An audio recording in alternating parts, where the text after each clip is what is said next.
Iti damdamag Region 2 off-grid small vertical wind turbine ipaay ti may sa akumpanya manipod Japan iti probinsya ti Isabela kas suporta iti renewable energy initiatives. Kabayatan na impaganatget ti Cagayan Tourism Office ti importansya ti regenerative tourism para iti ili ti apari tapno masalwadan ti aglawlaw. Dayta kenadwa pa adamag iti report ni Dayan Monica Tukay.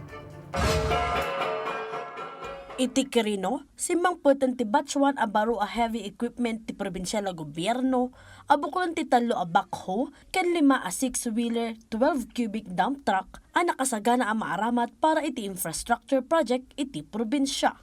Daytoy awagas ket konkretong adang ti gobyerno tapno mapapartak ti konstruksyon, mayornos dagiti kalsada, ken dagos a rehabilitasyon dagiti para publiko a lugar para iti kinatalged ti publiko. Manamnama pa iti batch 2 dagiti nasaong nga alikaman tapno makaipaay ti mas epesyente a serbisyo para kadagiti umili iti probinsya. Iti met Isabela, may paayan ti probinsya iti off-grid small vertical wind turbine iti sidong ti Tokyo, Japan's Global South GX Promotion Project amang marka iti kaunaan nga isasangbay ti baro a teknolohiya kas suporta iti renewable energy initiatives.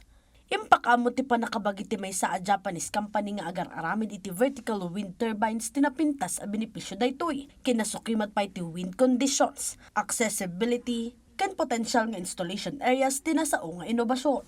Mapunduan daytoy babaan iti Tokyo's Global South GX Promotion Initiative, ti 1.5 metro nga off-grid wind turbine pilot, kat adaan panggap ang mapadruas ti green transformation technologies amang suporta iti decarbonization. Manamnama ti installation inton Hulyo itaatawan.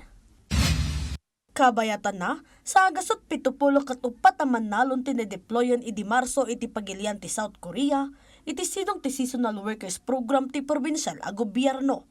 Naudaan na i-deploy iti Abril 16 dagiti nagre-entry a 70 aman nalon paturong iti Jinan County.